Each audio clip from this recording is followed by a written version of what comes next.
bounce.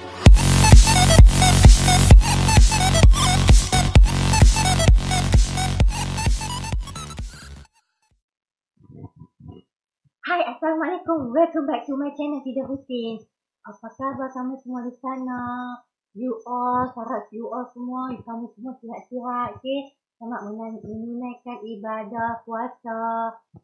Okay, kita dah nak raya dah, tak berapa hari, minggu depan kita dah raya. Okay, hari ini Fida nak react satu video yang mana mengenai satu cerita legenda dari Malaysia, iaitu pada negeri Kedah, Mahsuri.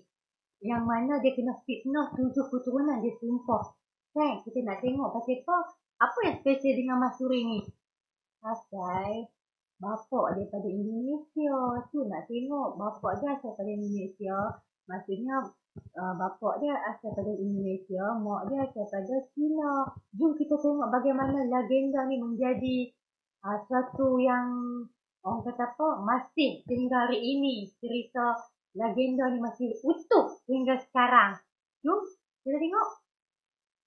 Saja nama Langkawi, ramai orang tahu Langkawi. salah satu cerita yang popular tentang Sumpahan Mahsuri. Jadi hari ini saya ingin menceritakan tentang sejarah ringkas tentang Sumpahan Mahsuri. Okey, cerita ini berlaku pada zaman Sultan Abdul Wahab Mukarram Shah, iaitu pada tahun 1235 Hijrah. Bapa Mahsuri iaitu bapanya bernama Pandak Maya, dikatakan berasal dari Indonesia, dan nama ibunya pula adalah Endak Alang yang dikatakan berketurunan Cina. Okey, jadi pada awal perkahwinan ni mereka menetap di Tongkar, iaitu di selatan Thailand, dan kemudiannya mereka berhijrah ke Langkapuri. Langkapuri, kalau siapa yang tak tahu, merupakan nama lama bagi Langkawi. Jadi dikatakan pada awal perkahwinan ni mereka tak ada anak selama beberapa tahun. Sampailah suatu hari ketika Pandak Maya sedang berehat di tepi sawah, dia ternampak kerak nasi di mana kerak nasi tu telah mengeluarkan bunyi seolah-olah bayi menangis. Jadi dia pun ambil kerak nasi tu dan dimasukkan sekali ke dalam nasi yang ditanak. Dikatakan tak lama selepas itu isterinya telah pun hamil dan kemudian lahirlah Mahsuri. Selepas Mahsuri lahir, dikatakan rezeki keluarga ni semakin murah, di mana Pandak Maya telah menjumpai sarang burung layang dan juga lubuk kemenyan, di mana mereka memperdagangkan hasil mereka ini kepada pedagang-pedagang di Pulau Pinang. Dikatakan juga Pandak Maya ni telah menjumpai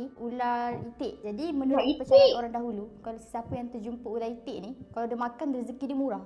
Mahsuri ni dibesarkan dengan penuh agama, adab dan juga adat-adat Melayu lah orang kata. Dan dikatakan juga Mahsuri belajar silat ketika dia masih kecil sehinggalah ke besar. Mahsuri ni terkenal kerana sifat kepribadiannya dan juga kecantikannya yang luar biasa. Sehingga kan kecantikannya diketahui oleh penghulu Langkawi. Okay, sebenarnya penghulu Langkawi ni merupakan wakil daripada Sultan Kedah yang bernama Datuk Perkemah Wan Yaya. Kita panggil Wan Yaya. Okay, jadi Wan Yaya berniat untuk memperisterikan Mahsuri, tetapi dihalang oleh isterinya iaitu Wan Mahora. Okey, jadi apabila mengetahui tentang ini, Wan Yahya pun membatalkan hasratnya kerana dia bimbang tentang kedudukannya dan juga baiknya. Pada masa yang sama, dia menyuruh anaknya iaitu Wan Darus untuk memperisterikan Mahsuri. Okey, Wan Darus ni dia terkenal juga sebab merupakan salah seorang pahlawan yang masyhur ketika itu dan tidak kurang tampaknya. Jadi selepas mereka berkahwin, Mahsuri mengandung. Dan ketika Mahsuri sedang sarap hamil, dikatakan ketika itu hubungan baik antara Siam dan juga Kedah tidak baik. Jadi Wan Yaya menghimpunkan tentera-tentera yang gagah untuk melawan tentera Siam tersebut, dan salah seorangnya adalah Wan Darus. Jadi dengan berat hati, Wan Darus meninggalkan isterinya. Jadi sepanjang ketiadaan suaminya, Mahsuri menetap bersama ibu bapanya. Ibu bapa Mahsuri mempunyai seorang pekerja, iaitu Dramang. Dramang dikatakan berasal dari Indonesia. Dia dikenali sebagai seorang yang sangat rajin, amanah dan juga bertanggungjawab. Tetapi yang menariknya, Dramang ni dikenali sebab dia mempunyai kepakaran ataupun bakat dalam bersyair. Sehingga kan diceritakan hampir setiap malam ramai orang berhimpun di rumah ibu bapa Mahsuri semata-mata untuk mendengar merdunya suara Dramang ini. Melihatkan keadaan ini, Wan Mahora berasa kedudukannya sebagai isteri pembesar Langkawi telah tercabar, dan dia berasa iri hati dengan kemasyhuran keluarga Mahsuri dan juga Mahsuri sendiri. Jadi dikatakan pada suatu hari Dramang berada di rumah Mahsuri kerana dia ingin membuai anak Mahsuri dan menjaga anak Mahsuri. Namun kesempatan ini digunakan oleh Wan Mahora untuk membuat fitnah ke atas mereka berdua, dan dia melaporkan perkara ini kepada suaminya iaitu Wan Yaya. Jadi di sinilah cerita ini bermula, di mana Wan Mahora bersama suaminya dan juga penduduk-penduduk kampung yang lain menangkap Mahsuri dan juga Dramang. Dramang dikatakan melarikan diri ke dalam hutan, namun telah ditangkap dan dibunuh, manakala Mahsuri pula telah diikat ke sebatang pokok. Okey, jadi apabila melihatkan keadaan keadaan ini, ibu bapa Masuri telah menawarkan seluruh hartanya. Yalah, sebab anak Yalah, sendiri kan. anak Jadi sendiri. ditawarkan dia punya hartanya agar Anak-anak Masuri kena dapat dengar. ditebuskan kembali.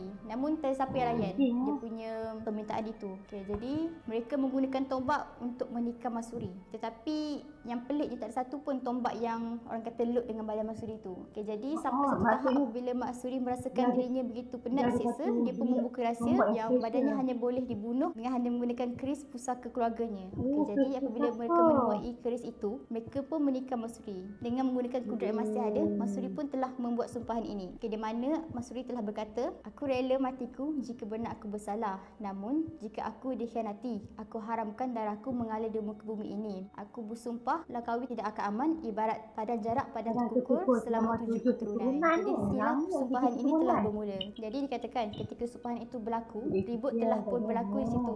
Dan genap selepas 7 hari Masuri meninggal dunia, dikatakan Tentera Siam telah pun mara ke Langkawi dan mula menakluki Langkawi. Dan dikatakan Wan Yahya telah dijadikan hamba dan dipenggal kepalanya. Manakala Wan Mahora pula dan juga wanita-wanita lain di Langkawi telah pun diperkosa dan dijadikan hamba dan seterusnya dibunuh. Kita tengoklah kisah legenda Masuri ni sangat sedih, yang mana dia dikhianati, difitnah.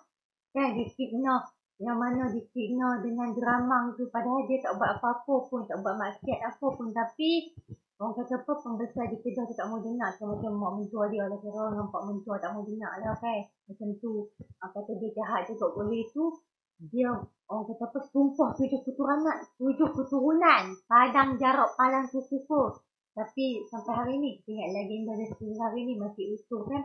Maksudnya 7 keturunan ni orang kata lama juga no, tapi benda dah jadi 1235 tahun yang dulu kan, beribu tahun yang dulu.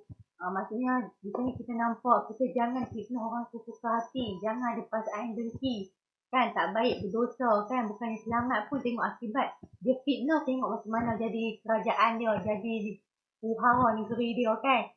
Jadi dia pun kena penggal lah, kena bunuh lah, kena perkosa kan. Siapa pun kita Masuri ni memang menyayat hati, memang biasa. Orang kata tak jemu-jemu dengar. Bila kita dengar Masuri pun, kalau pergi Langkawi, kalau you all sayang-sayang semua, kalau mai di Malaysia, mai ke Kedah, Langkawi, mai lah tengok ke tempat, singgah ke tempat Masuri. Legenda Masuri. Itu kan ada dia punya kuburan dia di sana, rumah dia kan.